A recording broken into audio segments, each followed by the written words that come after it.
তো আজ সকাল সকাল আমরা রওনা দিয়ে দিয়েছিলাম জয়চণ্ডী পাহাড়ের উদ্দেশ্যে। তো নমস্কার বন্ধুরা, আমি অর্পিতা। তোমরা সবাই কেমন আছো? আমি খুব ভালো আছি।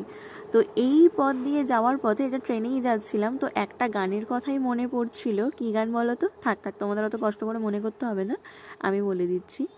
তো কি গানটা, লাল পাহাড়ির দেশে যা, রাঙামাটির দেশে যা। তো মানে এটা যতক্ষণ আমরা ট্রেনে ছিলাম ততক্ষণ প্রায় এই গানটাই শুনেছি। তো ট্রেন থেকে নামার পরে আমরা টোটো ধরে নিয়েছিলাম, প্রায় অনেকটাই পথ ছিল।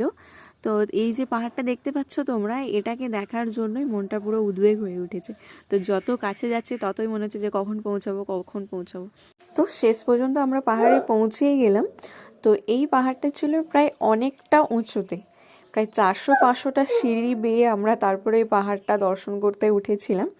জয়চণ্ডীর যে মন্দিরটা আছে সেটা কিন্তু এই পাহাড়ের উপরে মন্দিরটা দর্শন করতে অ্যাকচুয়ালি সবার আসা।